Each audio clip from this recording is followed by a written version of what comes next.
బులెటిన్లో మరొక break news చూస్తున్నాం. ఆంధ్రప్రదేశ్ రాష్ట్రంలో ఒకే రోజు 3 ప్రాంతాల్లో అగ్ని ప్రమాదం అలజడి సృష్టించింది. దీపావళి పండుగ వేళ పలుచోట్ల మంటలు చెలరేగాయి.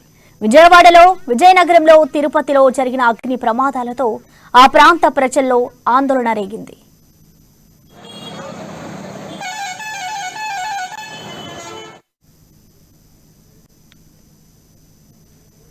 విజయవాడ జింకానా గ్రౌండ్ లో ఫైర్ యాక్సిడెంట్ అయింది. ఈ ప్రమాదంలో 4 ఫైర్ వర్క్స్ షాపులు పూర్తిగా దగ్ధమయ్యాయి.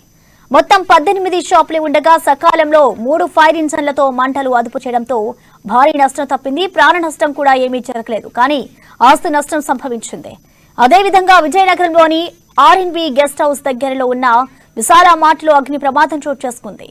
ఈ మార్టులో భారీగా మంటలు ఎగిసిపడ్డాయి.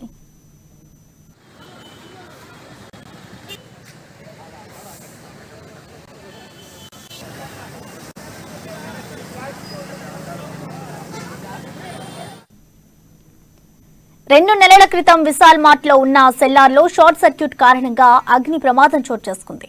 తాజాగా మార్టిలోని పై అంతస్తులలో మంటలు ఎగిసిపడ్డాయి. మరోవైపు తిరుపతి జిల్లా వడవలపేట మండలంలోని నారాయణదాసు తోటలో ఫైర్ యాక్సిడెంట్ అయింది.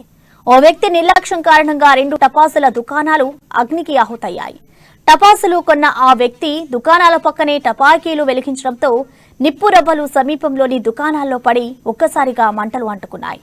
వెంటనే అప్రమత్తమై దుకాణదారులు బయటకు రావడంతో ప్రాణనష్టం తప్పింది. ఈ సంఘటనలో సుమారు 20 లక్షల రూపాయలు టపాకాయలు అగ్నికి ఆహుతి అయినట్లు బాధితులు ఆవేదన వ్యక్తం చేశారు.